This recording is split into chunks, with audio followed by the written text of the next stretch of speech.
And I started into the restaurant, and all of a sudden, not one, not two, not three, not four, but five guys jumped me and pulled me in the alley and proceeded to beat the living shit out of me.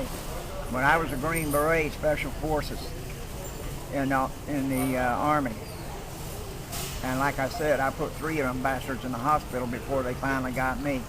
Wow. So why are you saying you won't fight for the country anymore after Because, Vietnam? how would you feel if you went over there and put your life on the line?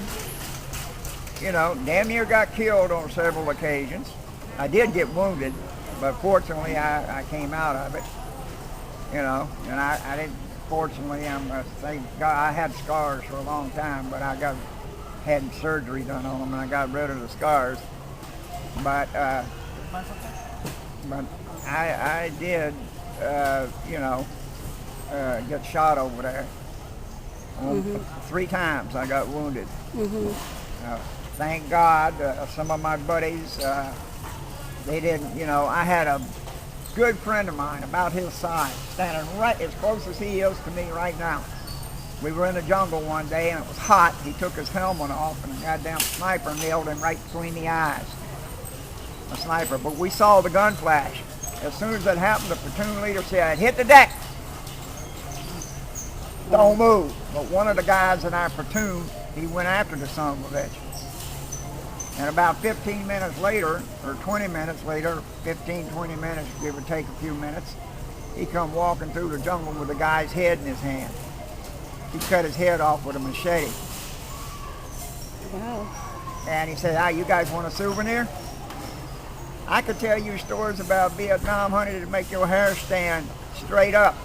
Like the time that we went out on a search and destroy mission and had blank ammunition. Why'd you have blank ammunition? You tell me. We were ordered not to fire on even if the enemy fired on us. We were ordered to retreat and not to fire on the enemy. And if you've ever seen Rambo: First Blood, if you have ever seen it or if you've never seen it, watch it, because at the end of the movie, Sly Stallone says to Richard Crenna, "Who the hell are them bastards at the airport protesting me, calling me baby killer and rapist and every other kind of vile crap they can think of, unless they've been there and done that?" Well, I have actually been called baby killer and rapist and murderer and every other kind of thing that you could think of. And you think I'm going to fight for this rotten country? This country is going down the tubes, honey, very fast. Very, very fast. This country is going down the tubes. Why?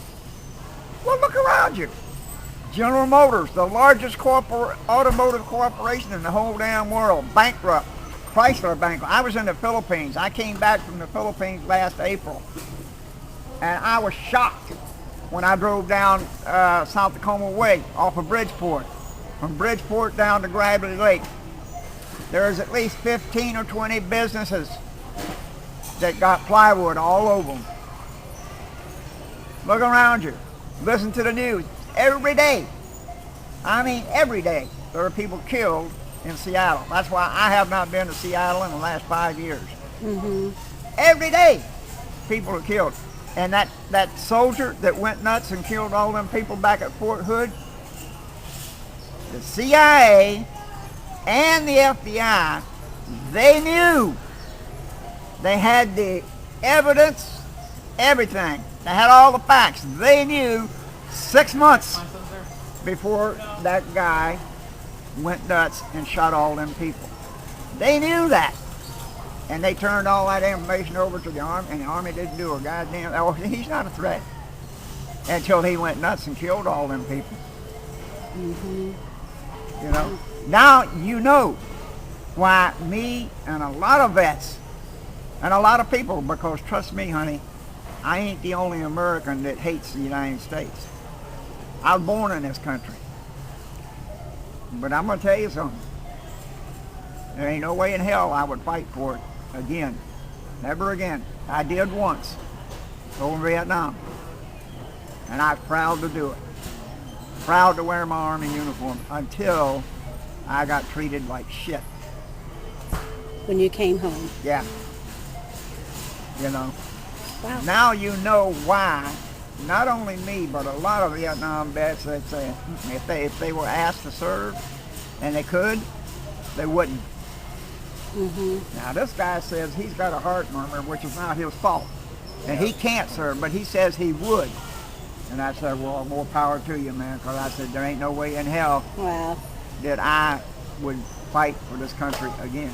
Wow.